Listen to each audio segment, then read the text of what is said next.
here's what David Vondrelli wrote. The thread running through all these cases is the possibility of change in American society. Justice Anthony Kennedy was only stating the obvious when he wrote that changes in thinking about same-sex marriage have come slowly at first and then in rapid course. If such change is possible in this area, is it also possible in the vexed and sordid realm of race relations? The court thinks so, writing that the ghosts of the 1960s can no longer be held against those states, particularly in the South. Where does this go now? Well, it's not the ghosts. You know, it's the real living problems that are presented.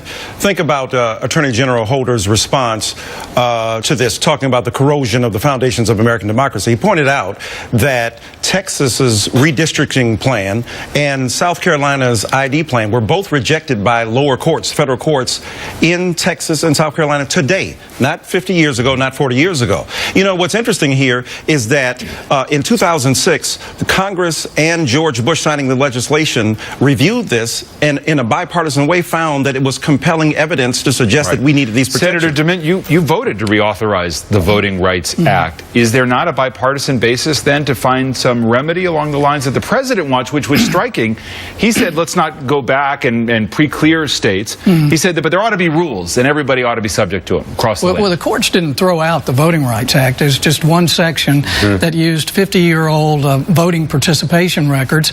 And the fact is, today in those 9 states, the participation of African Americans in voting is as high or higher than white. So all the court said is if there's a compelling case based on data today, then they need to look at it. But I think it was a good judgment, and it's not going to hinder voting rights. But when you voted for it in 2006, that formula wasn't on 50-year-old data. That what you voted for in 2006 included the formula. So if you thought it was 50-year-old data and a bad idea, why did you vote for it? I didn't want to throw out the whole bill. That was my choice in voting, is either I throw the whole thing out or accept it. And at the time, we just decided to continue it because a lot of it is good. But the point is, it's not to get back to the point, it's not 50-year-old. We're talking about what goes on now. The voting ID laws, which are manifestly unjust, and the ways in which these racial gerrymandering has occurred in Texas and Florida and South Carolina alike. We're not talking about, you know, having the ghosts of Mississippi or Alabama or Georgia assert themselves now. We're not talking about nullification. We're talking about practices that are being used now to deploy against vulnerable populations, Latinos, African Americans in particular. And what's interesting to me, I can't even get a credit card without 3 credit bureaus saying I'm good enough. Now you're telling me the Supreme Court basically says this: let's give you the card now, and if you mess up,